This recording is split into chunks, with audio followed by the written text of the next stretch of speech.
Hindi ya kuhinngurwo kwa mugunda wa monanio ma urimi mwena wa Nyangati mwea kaunti ni ya Kirinyaga, mihang'o ino igitongorio ni Minista wa urimi guku bururi-ini Mithika Linturi hamwe na murunawe wa Hungary Nangi niguo kugacirithia urimi.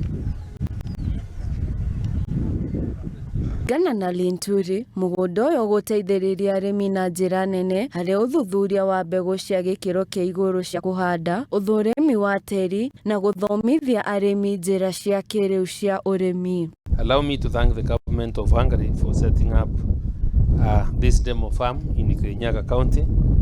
I remember in 2019 with the aim of promoting Hungarian agricultural technology, that is seed, soil conditioners, biofertilizers, agro and IT equipment. Minista wa urimi bururi-ini wa Hungary Nangi augite guthundurwo kwa mugunda wa monania marongoreirie uthunduri wa mbegu cia gikiro kia iguru cia kuhanda niguo kuongerera magetha. Ndumiriri yake kinyitwo mbaru ni baruthi wa bururi uyu Zoston Mesalos uria ugite bururi wa Hungary ni umwe wa mabururi uria makoretwo magithondeka mbegu njega cia kuhanda na uguo niguo marenda gwika kaunti-ini ya Kirinyaga.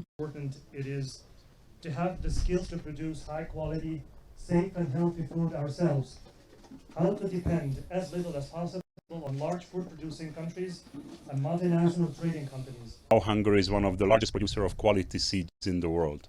So we wanted to showcase these seeds to our Kenyan friends. Munini wa gavana wa Kirinyaga agitugiria ikinya riri augite riu arimi ni mekuhota gwikira mbeca muhuko guku nake seneta wa Kirinyaga James Kamau Murago akiuga gicigo giki kiri na uhoti wa urimi na wona tabarire no yagacira niguo gukorwo na magetha maingi. Country self-sufficient in agriculture as well as putting money in the pockets of our farmers. It has great potential. And if we can introduce the kind of modern agriculture that you are introducing in this place, I think we'll change the lives of the people around us. Gerifotera Muthingi TV, Njitago wa Mbui wa Mugo. Na